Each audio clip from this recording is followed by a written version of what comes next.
Hi, friends. Thanks for joining us. Smash that subscribe button below. It helps the channel grow. We can't thank y'all enough. Benny, where can they find us on social media? Yeah, you can find us, Ray Benny Sports. We're on Facebook, Twitter, Instagram, everyone's favorite TikTok. Check us out also on Reddit and Discord, and leave us a rating on your favorite podcast provider. We have CFL playoff talk. We have Winnipeg Jets talk brought to you by Fahrenheit Airbrushing, NHL talk, some NFL talk. But let's start off with the Winnipeg Blue Bombers. Now that we know who they are matching up in the Western Final, the BC Lions. We'll go into full preview on Thursday, so don't forget to join us on that episode. Don't know why I pointed there, but let's look at the three matchups between BC of the season just passed. Can't find words. Son of a bunch. What do you see from the three previous games that concerns you and that encourages you in this matchup coming up? Well, we go back to the first game, and the biggest concern to me there was the sacks given up by that O-line by the Bombers, right? We know BC can get at it. They have Matthew Betts. They have a few other guys there that they'll get after the quarterback, and they'll have their ears pinned back. It was encouraging in that second game where we saw that O-line right themselves and fix them up. That first game, you go back again, no pressure on Vernon Adams. Lots of time to throw, lots of time to find his receivers, and the Bombers are If we get a hot Vernon Adams, we'll be in trouble. Yes. If they get that 30-6 Vernon Adams where he put up like 250 yards in the first half or whatever, or less than that. I can't remember what it was, but he went crazy. So they got to get in his face. They got to disrupt him. Well, and finish and hit him. Yeah, because in that first game, yeah, like you say, he had time. He was on fire. The third game, again, that first half, he was on fire. And then, the Bomber defense kind of figured out Vernon Adams didn't play the second game, and the Bombers got after Dane Evans a bit in that one. But yeah, getting pressure, you give him too much time, he's going to find his guys. He's got some great receivers. Yeah. They didn't even start Lucky Whitehead there on Sunday or Saturday against Calgary. He didn't even play at all. He got benched for Justin McInnes. So they got some good receivers there that can do it. And so the biggest thing, Bomber defense has to step up, take Vernon Adams out, and that O-line for the Bombers has to step up. Yeah, the last time they played in that crazy overtime game, that's when VA went for 252 in the first half, only went for 100 in the second half, and a big chunk of that was on that last play of the game. Yeah. It was over 50, or maybe more than 60 yards on that one. So, yeah, that Vernon Adams and getting to him will be a big issue. And Richie Hall, how they can scheme to get to him on a limited rush, because I think they do have to spy someone on his ass. Yeah.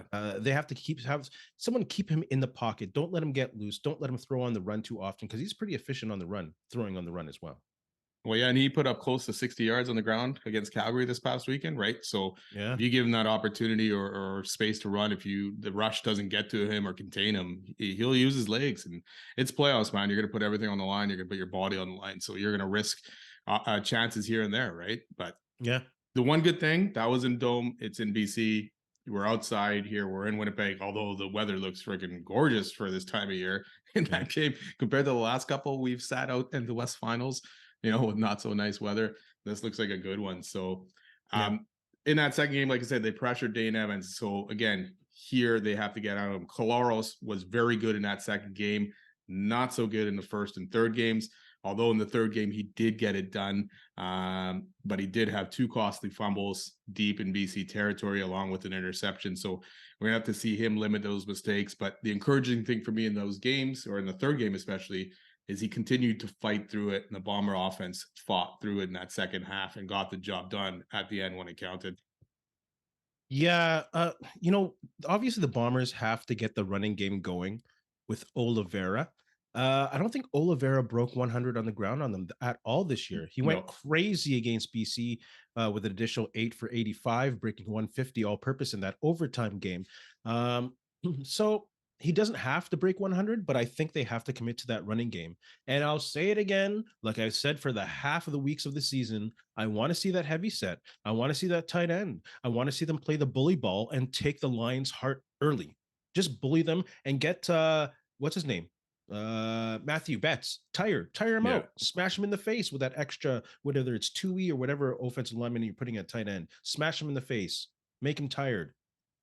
Yeah, and like you say, Oliveira didn't break 100, but the team in that third game broke 100. They had about 127 yards rushing as a team. So, different players. There was obviously probably had some Dembski runs in there too. So they'll have to, like you say, commit to it, pound them. And it was in the second game where they used a heavy set, a decent amount, didn't they? and had the long balls downfield Yeah. as well. So I mean, they've had 2 weeks. They've probably studied. They've played BC 3 times already. They probably studied that defense pretty good. And the defense had a decent game against Calgary, but still ended up giving a bunch of points and yards up in that game. And Kadeem Carey had some good runs and some good yardage in that game, but Calgary just got down too much that they couldn't commit too much to that run afterwards. So Yeah. the opportunity is there. The defense does not look as good as it did in that first game that they played the Bombers.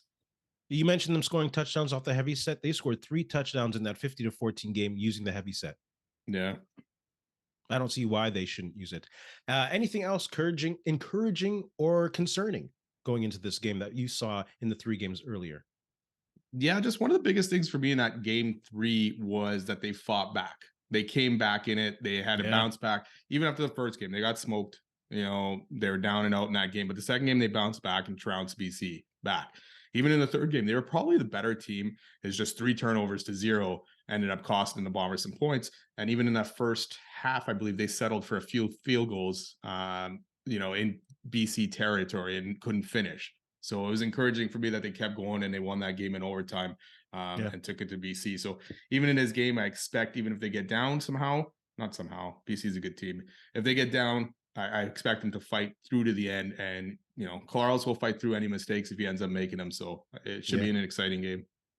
Yeah, obviously we're going to be concerned in regards to Caleros and the offense and the passing game that Dalton Schoen's not there. But we did see Kenny Lawler go for 200 and a touchdown on 7 receptions in that also 50-14 game. And Dalton Schoen, I think, went for 130 in that game, so they won't have him. But you still got Dembski. O'Leary Orange played a great game the last game. He hit one touchdown and 2 big plays.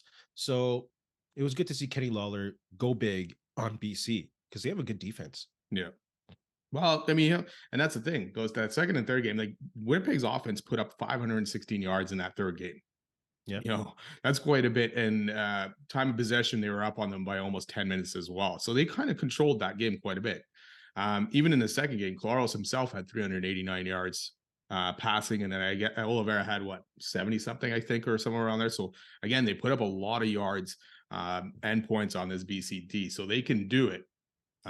Again, it's another game. We've seen BC shut them down in that first game, but I expect this one that the Bombers should be able to score in this one, especially with that offense. Even if Dalton Schoen doesn't play, hopefully he does, but it's not looking good. Yeah, other than early in the season, I think people figured out the Lions defense because the floodgates did open. Yeah. They are the only team over 500 to allow more than 400 points. And they had 2 shutouts against Edmonton and that 6-point performance against the Bombers. So they have really allowed a lot of points lately against anybody in the league. Yeah. Anything else encouraging or concerning that we haven't touched on? Nothing that I can think of off the top of my head. I mean, the return game is obviously going to be a big factor in this. At least the Bombers got Janarian Grant back for this. Yeah, he was huge last game. Yeah, exactly. And one thing, BC obviously a very good passing game, right? Bombers just got to kind of kill that run game opportunity. Mazzell did not have much against Calgary this weekend. So if they can kind of make them one-dimensional, I know it's still a good one dimension for BC. That could help as well. Definitely. Like I said, we will go into more detail in the Western Final preview on Thursday. Put your comments in the comments section below, Bomber fans. Let's talk about some retro Bombers, some old school great players. Last episode, we talked about offensive players that you'd start the team with, and we both went with Chris Walby. Who would you choose to start your defense as a Canadian player on the all-time Bombers?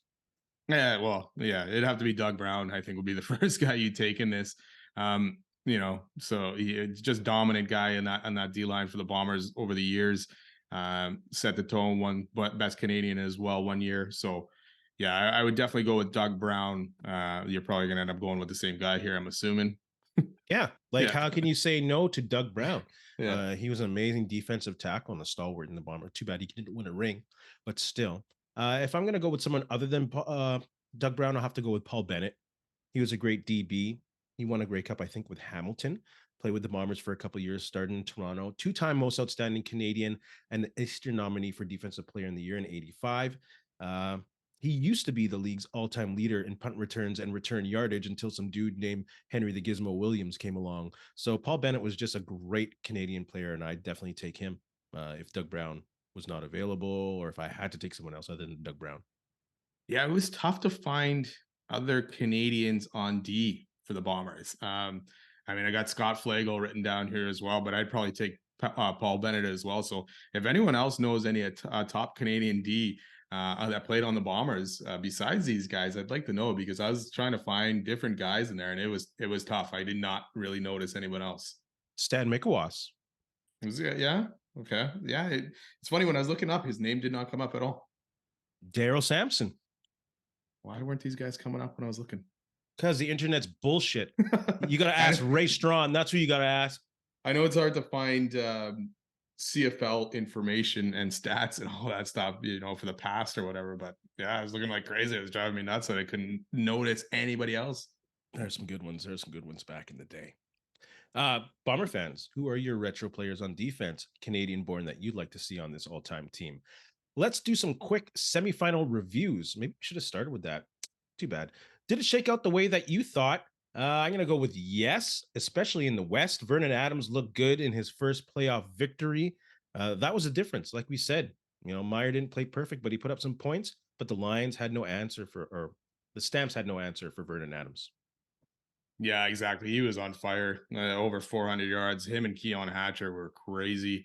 Like I said, not much on the run or the ground for Mizell. Vernon Adams, they'll put up close to 60 on the ground. So yeah, there was no surprises for me here at all. Jake Mayer, yeah, he did get a couple touchdowns, but he also threw 2 interceptions, one late in the game. But the one for me was the early one. Calgary had went up, took 3 plays to score that first touchdown. Amazing. 2-0 for BC, I believe. And then they had a decent drive kind of started, and then he threw an interception. And to me, that was a huge play of this game, because if Calgary could have gone up 14, hey, maybe it's a different story and they kind of control this game. The interception led to a BC touchdown, and then BC didn't look back from there. I don't think Calgary really stopped them after that. No, Calgary did not stop them at all. Their defense did not show up. No. Oh my goodness. That's the thing. You mentioned Keon Hatcher. You almost went for 200 yards. Who is their primary receiver? Like, you got Hollins, Hatcher, who both had over 100 targets this year. Yeah. Whitehead had almost 90 targets. And McInnes, you mentioned earlier, he had 70-something targets. Yeah. So, like, who do you... And you still got Dominic Rhymes. Coverage? Yeah. Yeah. Yeah, move the coverage over to a specific side, or, it's... Oh, Bombers. It's going to be a tough one. Calgary needs some work. They have no veteran leadership in that dressing room. They gave it all away. They cut them. Yeah, it'll be interesting to see what they end up doing this offseason if Dickinson still keeps both roles. We've said it. The guy that carries the head coach GM roles, things haven't seemed to work out very well. Edmonton did it, wasn't very good. Hamilton was doing it with Steinauer, and that was an up and down kind of season. So it's tough to do both roles. And it was funny because I was reading an article, and you think about it, he's a GM, so your contract squabble, and now all of a sudden you're a coach, and you have to use this guy who you just said wasn't worth a certain contract that he wanted, right? It's tough. So you need that split between those two roles, I think. Yeah, and you have to be so much, I think in the CFL, you have to be so much more on player acquisition, even later on this season, who you're putting on your practice roster, who you're putting on your negotiation list. In the States, they're so close to where everything is. We're in Canada here, where half of the talent is down south. And there's so much talent you have to go through. It's so time consuming as a GM. So yeah, I agree. That's a tough job. Goodness gracious. East? Yeah, no surprises there either. Hey, geez, we just kept talking. I lost my page here. Yes, we're on the East. Thank goodness. I just guessed. Go ahead with the East. You start while I get my bearings. Again, no surprise here. We expected it was more Montreal's D to win this game and Montreal's offense not to make too many mistakes and cost them anything. And that's basically what happened here. Montreal's D stepped up. Fajardo did enough. He did throw one horrible interception in this game. But other than that, he was solid, and he took what the defense gave him. And Montreal ran the ball, and the D, what did they have? Schultz only defense. Had 144 yards. Shout out to Noel Thorpe, but at the same time, Hamilton has a just dysfunctional offense. Montreal didn't allow an offensive touchdown or a touchdown period, forced 3 turnovers. It's crazy. And at the same time, Hamilton, we mentioned it last week. What were they thinking going into this 2 quarterback system? How do they think that was going to be productive when they only used it for what, 3 games at the most? Yeah, and then didn't even do it in this game, really. Exactly, which comes to our next question here. Bo Levi Mitchell, kind of putting it out in the air that this might not be the place for him. Admittedly, early comments off of a big loss. Do you agree with what he said? Are you on the Bo Levi Mitchell bus here? Yeah, like his response was, if you're not if you're not playing your highest paid player on the team in a playoff game, I don't foresee myself probably being here. Okay, but you are the highest paid player. You were not playing like the highest paid player in this season.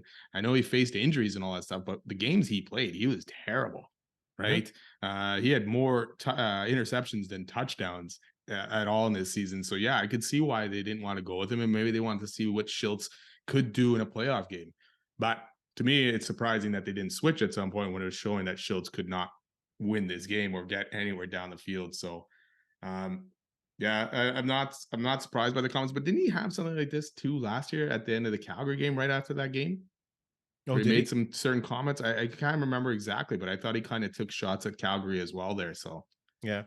yeah, interesting comments. And Steinhauer came out and said, "Hey, he's a tie cat until he's, a tie cat or whatever." Kind of like what he said about Dane Evans last year. So, it'd be interesting to see what I'm happens. But I don't see him back there. absolutely with Bo Levi Mitchell on this one. This guy is definitely the highest paid player. He never got a shot to have his reps with its Milanovic offense. This offense was trash under the previous offensive coordinator, and that's who we had. Now you have this best player. You found an offensive coordinator that could actually have some well, not experience, but some new eyes, got this team going, found its strengths, and you don't give the opportunity to this guy that you spent $500,000 on to get acclimated to this offense and let him start in the most important game in the year. It's ridiculous. Hamilton doesn't know what they're doing. Orlando Steinhauer, I don't know what's up with him, man, but I agree with him. I agree with him. And you traded draft picks. My only problem, like I said, he didn't play like he was the best player. I guess, yeah, he didn't really play a lot in the Milanovic offense, but when he did, his reps here and there, maybe there was something they didn't like, but I don't know. There must be more problems behind this, though, because they came into this game saying they were going to split reps. They were going to go back and forth or whatever the heck they were doing for the last few games, right? And then you didn't put him in until the end, the last 5 minutes of this game anyway. Man, so that's kind of surprising. Man, this guy is one of the most, is like top 3 winningest quarterbacks in the league. Yeah, you just but not take anymore, that shot. Really, though. You take that shot with him. You let him have all the reps in the week and you put him in to start. You know what you have in Schultz. You know what you have in the other guy. You give this guy the chance, and the reason why you paid them money. It's stupid. I don't know. It's par for the course for what they've done all year. Par for the course. Well, it's interesting. Has anything been mentioned about Steinhauer coming back for sure next year or what? Who knows? Because I mean, the last few years under Steinhauer haven't been great in Hamilton, right? So. What's his contract? They can't just release him if there's this. Admit it won't hurt as much considering both positions, but I don't know, man. Hamilton, yeah, he's still. As far as I know, he's still in their contract. I don't know what or how long, but yeah. Oh goodness. Khari Jones released / fired. Where do you see him fitting into the CFL? He'll get a position somewhere. You know, if the Bombers have room on the position on staff for him, I'd love to see him here. We're at running back, quarterback, receiver, coach, whatever it takes. From a fan's point of view, I don't see him as an OC next year. No, definitely not a head coach. Yeah, I was trying to look through. Yeah, unless Saskatchewan somehow hires him, but I was trying to go through, and I'm like, okay, nowhere really in the East for him to sit, right, or get a job. In the West, maybe Saskatchewan, depending on who gets hired. Maybe he gets a role there. Maybe BC if Maximich gets hired in Saskatchewan. Winnipeg, if Buck goes, I still see them probably sticking in house. So maybe, like you say, maybe he gets a QB coach or running back coach kind of thing. Edmonton, no, and Calgary, no. So. Yeah, probably not a lot of openings for an OC job, but maybe something else out there. Or hey, head to TSN too. Probably do a good job on TV. He's good on TV. He knows a crowd. He knows how to work a crowd. Lapo's still out there too, right? So I wonder what will happen with him coming up. Yeah, maybe they might be a good combo on a staff together. Maybe, yeah. But where? Saskatchewan? Oh my goodness. Imagine them winning a cup with La Police, the guy who threw his hat for the 13th man, and Khari Jones, the guy who is a rival big time. You know, hey, it's a CFL. It's a CFL. Yeah. Bombers heading for a fifth straight sellout, possibly with the West Final. What do the latest CFL attendance numbers tell you about the health of the CFL? You go first. I think it's getting better. It's getting healthier. It's still the figures are still under pre-pandemic, but it's getting back up there. What six out of the five out of them had higher attendance than last year. Saskatchewan just slightly, and Montreal stayed pretty much the same. The only way places it was lower was Calgary and Ottawa, and you can't really blame Ottawa because of how much losing they've done in the last few seasons. Calgary was kind of shocking, but I think it's steady, and I see some growth. If Toronto can keep growing, that'll be fantastic for the league. Winnipeg is obviously setting some crazy numbers as well, so I think it's good for the league. Yeah, it's good. I think it's good that Toronto is slightly increasing. BC looks great, but it's a concern when attendance in two of the three pillar markets in Edmonton and Saskatchewan are declining. It's a concern when 25% loss of Calgary Stampeders season ticket holders, I think since the return of the pandemic, have been Yeah, lost. And again, 2019. Calgary is a bedrock franchise in the league. And it's a concern. Edmonton has to find a way to regain old fans and at the same time create a new generation of fans. That's hard right there. I think it was a horrible decision to take that full year off, out of sight, out of mind. Like I get it. It would be hard to do a full season financial loss. Do a truncated run robin for the Grey Cup. Reward it so people at least know that you're still there and have sparse crowds. So what? The loss here is, I think, the loss that would have happened then would have been worth the long-term loss that they're seeing right now. It's good to see attendance rising, but when you look at the pillar franchises, it's not good. Yeah, at some point, these like well, Calgary. I mean, that stadium is what a dump, pretty much, right? So until they probably get the possibility of a new stadium, these numbers are probably going to continue to go down. Yeah. But at the same time, every place eventually ends up going into some kind of slump, and fans stop coming for a bit, and then it gets back up. Like when Winnipeg was losing, yeah, it was still over the 20s, mid 20s for the fans, but it wasn't what it was now, right? And right now, Calgary's been losing a lot, knocked out of the playoffs. Ottawa has been losing a lot, Edmonton as well. Saskatchewan Oh, fans kind of look a few losing seasons here that are kind of setting them back a little bit. But again, even the pandemic stuff, we see it in Winnipeg with the Jets as well, lower attendance numbers there. So maybe that's affecting people in other places, but encouraging to see it go back up since the pandemic. But yeah, it needs to get better. yeah. I don't know. It's a Winnipeg thing right now. It was a horrible mismanagement by the Jets, man. Horrible mismanagement by the Jets, whatever ownership, Oh yeah, horrible for sure. Yeah. neglecting the fans. I think that more than the pandemic Yeah. stood out or is standing out. Let's continue talking then about the Winnipeg Jets. Stand out on the ice, pavement, or the field with a custom airbrushed helmet or goalie mask from our sponsor, Fahrenheit Airbrushing, a local Manitoba business with affordable solutions for any project. Check them out on Facebook or call them at 204-891-7431. Fahrenheit Airbrushing. Tell them Ray and Benny sent you. Maybe we'll get a little kickback. Who knows? That's why you mentioned, so we can maybe something happens. We need to buy new mics. Come on. Yeah, let's go. Get your new hats. Get everything. Get crazy stuff. It's the airbrushing he does is amazing. The goalie mask, like this, it's professional level. Yeah, and it You get doesn't need to be those? just a goalie mask. It could be anything. A fridge, you said. Motorcycle, fridge, Yes. tractor. Yeah, hats. We've seen a few bomber hats, like cowboy hats, I gotten right. So Oh, wouldn't that be sweet to have like a bomber gas tank on your motorcycle, custom airbrushed? Maybe even with a W with a lightning bolt. you need to get a motorcycle. Oh yeah, right. Yeah, right. My lady's gonna kill me if that happens. Anyways, let's move forward with Jets talk. Thoughts on their Saturday night matchup with the Coyotes? It was a little chippy, and it was a fun game to watch. I got to watch it taped, but man, the Coyotes looked good on that first goal, and of course, I know you were going to talk about Appleton and Neiderreiter looked great. It was just a fun game to watch. It's a physical game, but no big fights came out of it. It's one of those games that you just enjoy watching. Yeah, it was good. I mean, they were again 1 for 3 on the power play. They gave up another penalty. Sorry, they gave up another power play goal as well against. Got down 2-0 early in the second, fought their way back, and yeah, great game for Nino Neiderreiter, and as well as Dylan. Dylan was Yes. inches away from getting a hattie, where Neiderreiter ended up tapping it over the line. The puck Yeah. stopped. So it was there. But so 3 Nino points. got it done. But yeah, to think Dylan, hey, 2 goals. He hadn't scored in what someone had said 40 something games, 47 games or something like that. It was So crazy. good to see him get on it. Good to see the Jets fight back. Concerning to me though that again they gave up 3 goals in this game. I think that's 8 out of 11 games that they've given up 3 or more goals. So they got to get better defensively and better goaltending. Once they start playing some of these tougher teams. Yeah, I'll get into some of the reasons when we talk about consistencies of the Jets and them getting better. That the power play goal to tie the game was exactly what I was talking about last week. Put the puck on the net. Neiderreiter crashing to the net, tips it in from Ehlers. That was great. They got to do more of that. Never mind about this perfect perimeter shot in the slot. That rhymed. Just go for it.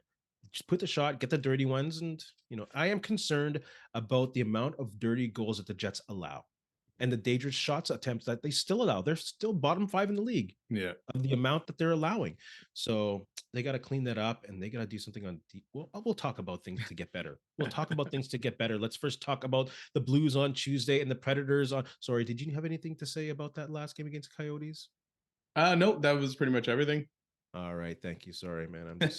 I'm feeling it tonight. All good. Let's talk about Tuesday in the Blues. It's away in St. Louis. The Blues have the worst power play in the league, so that's good. Maybe it's a chance for the Jets to work on that PK. The Blues aren't that good. I expect them to win. Yeah, wasn't her power play under 5%? St. Louis, I think They're the worst. That's terrible. At least under 7. Yeah, I thought the Jets was bad, but man, that's bad. So, and their penalty kill is also not that great either. I think it was under 70% as well. So this is again, like Arizona, this is another opportunity for the Jets to kind of get a little bit on board with this, stopping any Blues opportunities and getting their own opportunities and finishing off. But yeah, they beat them last time. They beat them earlier this season. We'll see. Maybe Joel Holfer will get the start tomorrow against his. He's from Headingley here, so his hometown team against the Jets. So Ross Wash should get the start. Yeah, and that's the thing. 2 games so far in 11 that he's only played so far. So on that pace, Hellebuyck already is going to be playing too many games this year. The Blues also can't score a 5-on-5.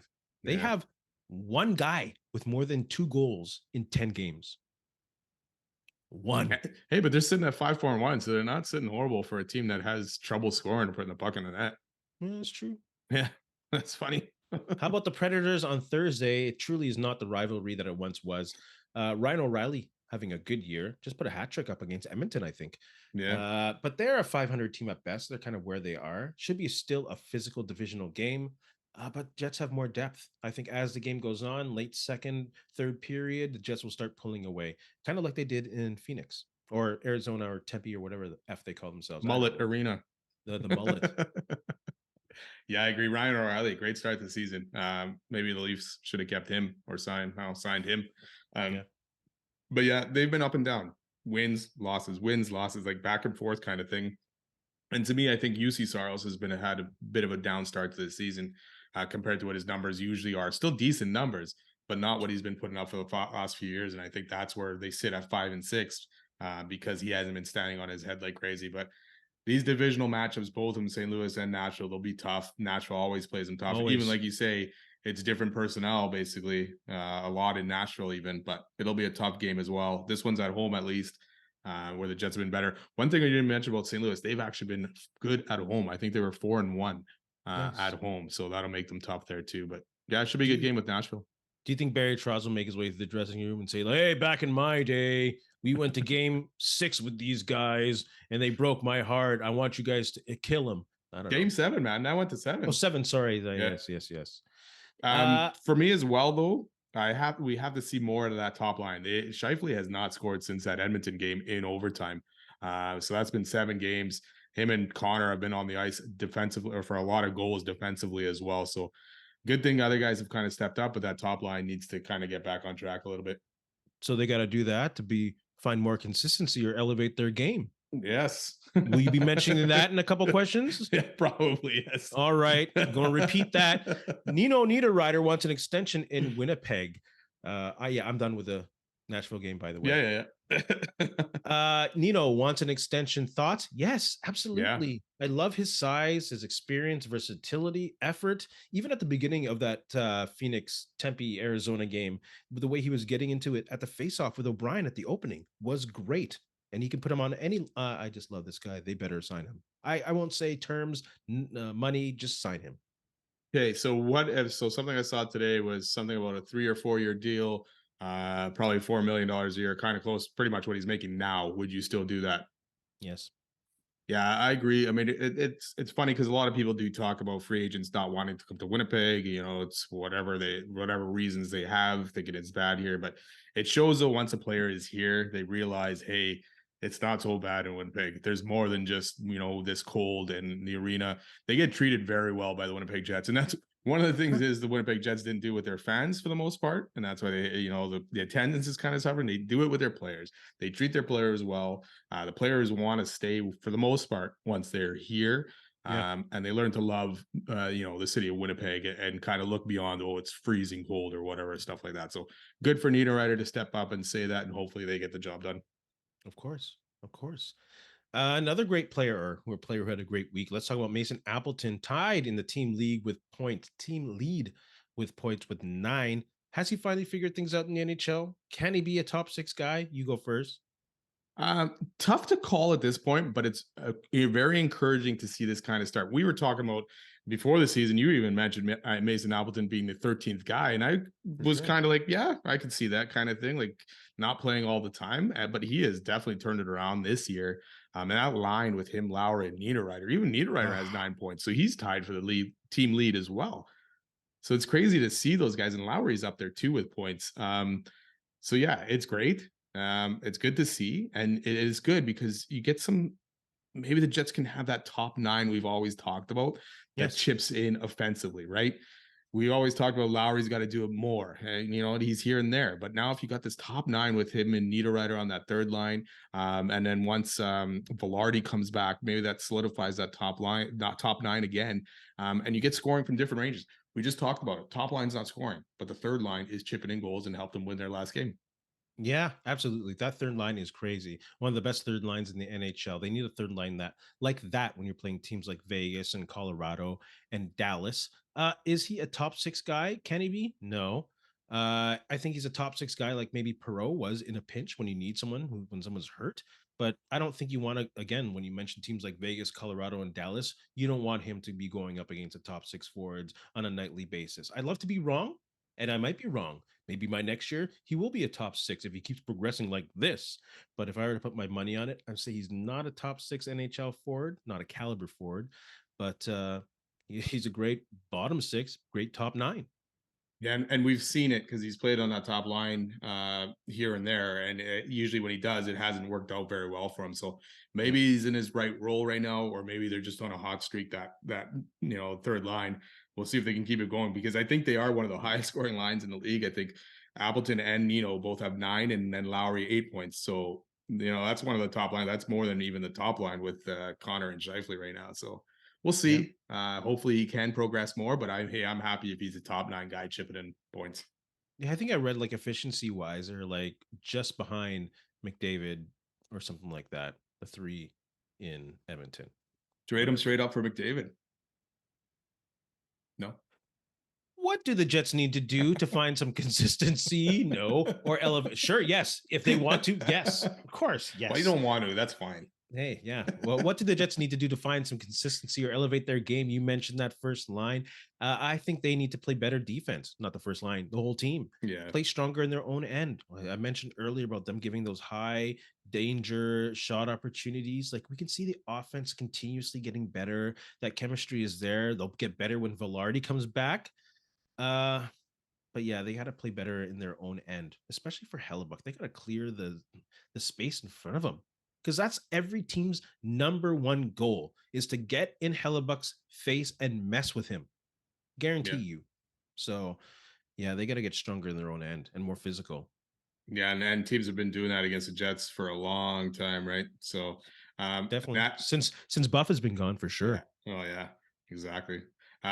Me again, that defensively, the penalty kill has been atrocious, obviously. and special teams altogether. If they can fix those, it'll lead to a bit better. They're not giving up a lot of 5-on-5 goals for the most part. A lot of those are on the power play that they've been giving up. So if they can kind of right that ship a little bit, that will help. The second line needs to get it going as well. I know Perfetti's got 8 points, decent number, but between him, Nemestikov, and Ehlers, they've been kind of lacking as well, and not finishing. So I don't know if you need to switch something around on the first two lines, or when Velarde's back, it kind of solidifies those lines a bit more. But Yeah, something needs to be done to figure that out as well, because it's good the third line is scoring, but you want it flowing through the lineup and see what you can do. And your top guys should not be only sitting at 9 points tied with the third line guys. And defensively, plus minus not the greatest stats, but they're lacking in that department as well. I agree. And at the same time, I disagree a little bit. I think with the team that the Jets want to be, I think the scoring will be spread out a little more. Yes, your number one line definitely has to be a little more ahead of your number three line. But I think it's one of those where some lines are hot sometimes, some lines are not. And at the same time, your game remains consistent. Hopefully that's what'll happen. But yeah, I think the scoring, the disparity between first and third line, fourth line maybe not, will not be as much as it has been in years past. And like you say, maybe that is one of the things the Jets need to do, not rely on that top line to be scoring every time only, right? Mm-hmm. If this third line keeps it going, if the second line can chip in as well, when one of those lines is not going, then yeah, you're going to win some games, because you're not, one line has a bad game or a bad week, right? You're not dead. You're not done after that. You still have other lines that can do it. So yeah, maybe it's not totally a bad thing, but yeah, you just want to see a little bit more of those guys. And like I said, Scheifele hasn't scored in 7 games, which is kind of concerning for your top guy. We've seen that before from Scheifele. Yeah. When there's not consistency with him on that line, and then usually he complains, or maybe I'm guessing complains that he wants Wheeler beside him, but you can't do that no more. Trade for Wheeler. Trade for Wheeler. Oh my gosh. So maybe with Velarde coming back, that'll be more consistency there. Iafalo's maybe a different style player that doesn't quite work. I'm not saying that Alfield's not good. I love him as a player, but any which way. Where do you put him afterwards? Who do you sit afterwards? Well, I could see one of the fourth line guys. Not Barron. Right? Not Barron. Not Barron. Gustafsson probably again. Yeah, it would be Gustafsson for sure. So that, Iafalo goes down to 4. Yeah, you can't move Mason. You can't break up 3 or 2. No, you're not breaking up that line. And Iafalo does not play, or does Velarde could play center? Maybe he goes into that second line and Nemestikov goes down. Hey, I'd like to see that. I want to see Velarde at center. I want to see Velarde at second line center for a while. Not a while, because I got him. IFL doesn't play center at all, right? And I don't think you're going to go switch back to Cole Perfetti there. So yeah, it'll be interesting to see. He may be back, because he went on the road trip with them, so he may be back soon. Good problem to have. Yeah, good problem to exactly. have. Yeah, and Gustafsson's looked good when he's played as well. He's a PK. Yeah, well, yeah. So he's one of the he was one of the good things about the PK. I like that guy's effort. He's always moving in. Why can't I think of who else is on that fourth line? Barron, Gustafsson. Why is my brain just Kupari? There you go. Maybe Kupari comes out. I don't know if he's done enough lately. Oh yeah. Oh, good problem to have again. Yeah. Son of a bunch. Let's go with some NHL talk. Marchand, I know it's been talked about maybe ad nauseum, but let's put our 2 cents in. Was it over the line? Thoughts? I'll go first. I don't think there was any malice there. I think both guys were playing hard. The physical contact was there. It was initiated by Liljegren. And I don't think Marchand was in control enough to do that, whatever move they say, the can opener. I don't think it was totally there. I think it was just really physical play at a high speed, and Marchand's past is haunting him as always. Yeah, that's the problem for me, is his pass, right? If it's another guy or anything like that, I'd be like, oh, okay, yeah, probably not intentional. But all the stuff this guy's done in the past, his leg was extended quite a bit. I think you can go 50-50 here. I didn't like it. Like, I thought maybe Marchand could probably have let up and stopped a little bit. Unfortunately, Liljegren got hurt. He's now on the IR. Did they ever say what happened? The ankle or anything? Must be ankle. But high ankle sprain, I think it was. Nice. Actually, now that you say that. Yeah, nice, so sorry. Yeah, so it sucks. But why do these things continue to happen when Marchand's around? No, that's the thing. Because he plays hard too. He plays on the line. He does, but he also plays it over the line a little bit too. So and the thing is, with this one, it was the other player who initiated the contact, and they're both going at a high speed. Marchand's not going to light up most of the time unless he does some dirty little thing. See, even I'm susceptible to it. But yeah, this one don't think it's Marchand like. I think it's What just two guys going hard. What do you think of Ryan Reeves' comments? Obviously, he wasn't on the ice with Marchand. They were chirping on the bench, all that stuff. Reeves has come out and said he's lucky he wasn't on the or I wasn't on the ice with him. Yeah. Also saying they had last change, so he never got the opportunity to get on the ice with him. I mean, he's not going to be on the ice with him. If he's on the ice with him, then No. chances are it ends up being a Marchand goal more than a fight with Reeves. So I think Reeves should have just sat back, maybe kept some of these comments to himself, and maybe, hey, if you get an opportunity next game to do something, obviously not dirty, hopefully, then you do. But you let your actions speak for yourself, now kind of thing.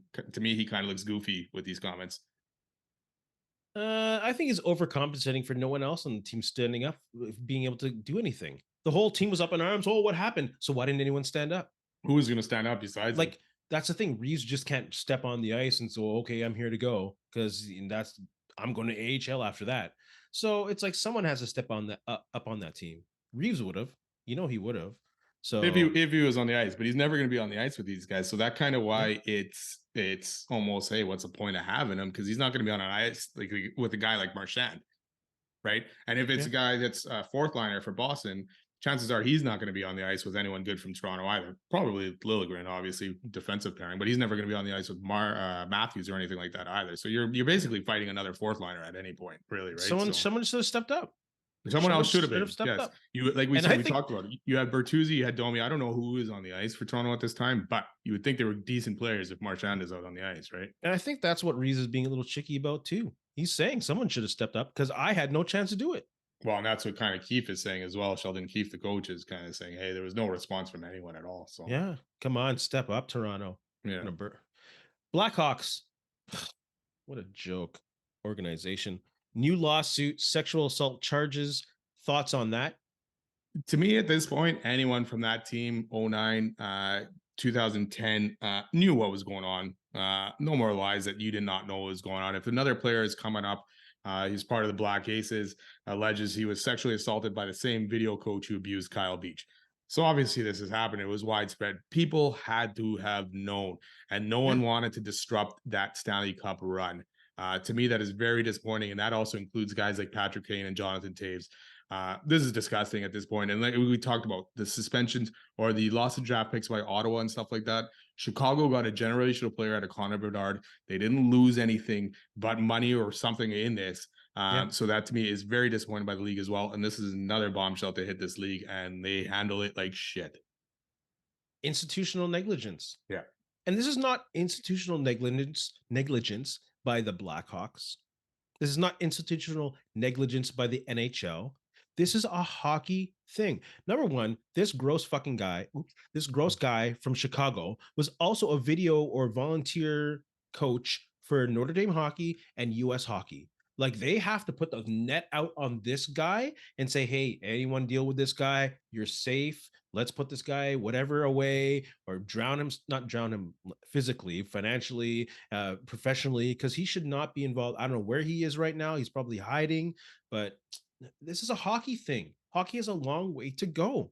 Like 2 weeks ago, we hear about these two hockey players. I won't even name them because they're not worth naming, from the Victoriaville Tigers, from the QMJHL, who sexually assaulted an underage girl when they're celebrating their league championship in 2021. This was 2 weeks ago. Last week, a Calgary Flames prospect, this I won't even say his name, from Finland. He's being alleged rape. Patrick Kane just got off a case that was dismissed because, of course, it didn't make sense. I don't know if it's bad, but culturally, there's something going on here, and it's horrible. Yeah, and I'd like to point out to the people that'll say, "Oh, he was a grown man. How did he get taken advantage by him?" It even says in here, like Aldrich said, he can influence the guy's career or his standing with the Blackhawks. So when you're a young guy, 19, 20, 21, you're still trying to make it in the NHL. You Yeah. don't want anyone messing with that, so you kind of keep your mouth shut in this certain situation. And it's a tough situation for these guys, and it's disgusting that and like you say, he was given a letter of freaking recommendation to go somewhere else and continue this shit somewhere else. Yeah. It's just disgusting with this, and the league needs to crack down on it. There's still that investigation with the World Junior guys. The names haven't been dropped who those guys were. Like, what the heck's why Oh, is that taking so long? They have to know who's part of that at this point, and probably going to be some high profile guys in this league. absolutely. You know, time to come out with that stuff, time to get this stuff cleaned and change the culture of it. Yeah. Ugh. I don't know what they're waiting for. Yeah. Well, yeah, they're trying to cover Money? some asses on this one for sure, man. Like they're worried about the money that they'll use as revenue and people following the league. Well, too bad. Yeah. Too damn bad. Yeah, What a this is the joke. thing. This is two people that have come out now. What else is still there? Did he That's stop what I'm with these saying. two? There, That's there's what I'm many. saying. There's many black aces. There's many players that he could have done this to. And the access he had to people in the US hockey program and Notre Dame hockey Yeah. program. Oh yeah. There's more than just two. Hockey, do your freaking job. What a joke. Let's move on to some NFL talk. Let's look at shockers, disappointers, and season changers in this league. Who do you have a shocker out of these week's games? This week's games, whatever. But to me, well, I guess a team kind of, but it was Josh Dobbs coming in for the Vikings and leading that team. He just got traded there on Tuesday, right? He wasn't supposed to start. He was the backup to, a rookie quarterback who ended up getting hurt in this game. But he came off the bench, not knowing the playbook, kind of knowing what the plays are, but not what the actual play did. But he somehow did it and led that team. It kept them in the game and led them to a comeback victory at the end of the game as well. So to me, that was a shocker that someone could come off the bench and do that. But the guy is a rocket scientist, so maybe Use his maybe he legs. did. Yes, yeah, He get like exactly. 60 something yards and 2 touchdowns, 2 running touchdowns. Yeah, Why yeah, not it was get that just guy in unreal. fantasy? Son of a gun, imagine. He Shocker put up for some good me. points in fantasy. Sorry, yeah. Heck yeah. Shocker for me. Steelers, Ravens, Brown, Bengals, all won, and all of them are currently in the playoffs. A couple weeks ago, we saying that division is trash. And don't get me wrong, this is not going to continue. This is not going to continue. You These say that teams every will week fall about down the to earth. Steelers, though, eh? I know, and they keep winning. So I'll keep saying it. They're the only team. What was it? They've been outgained in every game, but the only Yeah. team to have ever a winning record. I'm still waiting for Matt Canada to have a 400-yard offensive game. Get out of here. He was on the sideline there last Thursday. They scored that first drive. He was pumped. I'm thinking, okay, here we go. They didn't score another touchdown until the end of the game, basically. Exactly. As long as you're in it, Pickett will win it. What do you made think? That up. What do you think about Pickens and his pouting, basically? Like, even on that touchdown, Deontay Johnson's last touchdown, he kind of just walked off the field, didn't celebrate at all. Yeah, he better get his shit together. That's not the Steeler way, man. Because they've already learned with AB what's going on. Yeah. You know, hey, I'm sure Tomlin's already had to sit down with that guy. Hines Ward is already calling that guy out. It's bigger than you, man. It's bigger than you. Yeah, it's not the Steeler way. And you saw them get rid of Claypool, right? So there was issues probably there with Claypool because they don't just get rid of good wide receivers for no reason. No. So wow. Yeah. Disappointing. The Dolphins. They look like a damn good team and one of the best offenses ever in the first few weeks, but they can't beat a winning team. 6-0 against losing teams, 0-3 against winning teams. The teams that the Dolphins have won against are 260 combined winning percentage. Hey, but though they definitely went toe to toe with the Chiefs. I'm not going to take that away from them. It's not all doom and gloom. We're seeing a young team mature, but they're not ready yet. I got them as well. Again, like you say, they're the Montreal Alouettes of the NFL, basically, right? Can beat the teams with the winning records, but beat all the losing teams. Very good. This to me, after losing those first 2 games to the Eagles and the Bills, who have been inconsistent to themselves, I expected them to step up in this game against Kansas City and go toe to toe, like offensively. But they did not. Tua to me looked rattled. I don't know what the heck was up with him. He had so many overthrows, and even in that last drive, they ran the ball downfield and then gave him 4 passes in a row. And the last one was a fumble, but the 3 passes before that were the worst passes I've seen a quarterback make this season. I thought he had a guy wide open and he just lobbed it straight up in the air, basically. So yeah, Dolphins have been a disappointment. They got to step up in these big games. It's also the Chiefs defense. They've been good, man, because that offense hasn't been very good this year. And the Dolphins covered Kelsey like crazy, which didn't leave a lot of other options for for Mahomes. But yeah, that D, they had the fumble return for a touchdown off the lateral. So yeah, that D has been keeping Kansas City in games. Yeah. Imagine if the Chiefs were able to pull off a trade for Devontae Adams. Yeah, they need a receiver there for Oh sure. my god. What's the season changing game for you at this point? We might have the same one here, I think. I'm gonna go with the Raiders. The firing of Josh McDaniels, hiring Antonio Pierce, it gave them life, man. Those guys were pumped up, and I know it's just the Giants, but when you go out there and you dominate and you win a game like that, and then you see them in the locker room afterwards, smoking their victory cigars and all that kind of stuff, they look like they came together quick. Yeah. It almost seems like they were together, but something Josh McDaniels was keeping them apart. Well, that's And what they're saying. Antonio Pierce brought them together, and hey, maybe this will turn them around and they'll make a run for the playoffs. That's what they're saying about the airing of grievances. That they had this meeting of the sudden firing that we talked about. We're like, what the heck went down? Well, there was an airing of grievances. He told them, hey, what's up? And they told him. And of course, Antonio Pierce, to put the knife in deep, mentioned how the Giants beat the Patriots and be inspired by that. And apparently, Josh McDaniels said, hey, don't say that about the Patriots.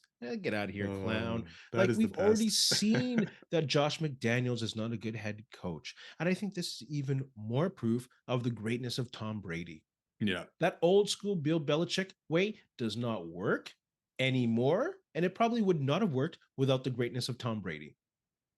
Yeah, you need certain guys for that way to work. And yeah, these guys these days, that's not going to work with them at all. So Belichick's got to change his ways if he wants to have another winning season or a Super Bowl kind of season. But yeah, Tom Brady was basically the glue that held that thing together for sure. Oh, he's the greatest player of all time. Yeah. No argument there for me. Nope. Benny, you have anything to say to our friends? You know what? Thanks a lot for listening. Thank you, Fahrenheit Airbrushing, and have a good couple days. And in the famous words of Laird Hamilton, make sure your worst enemy doesn't live between your own two ears. Hey, friends and neighbors, don't forget to check us out online on Facebook, TikTok, Instagram, and Twitter at Ray Denny Sports. And don't forget to check out our YouTube channel. Leave a like, leave a comment, tell us what you think.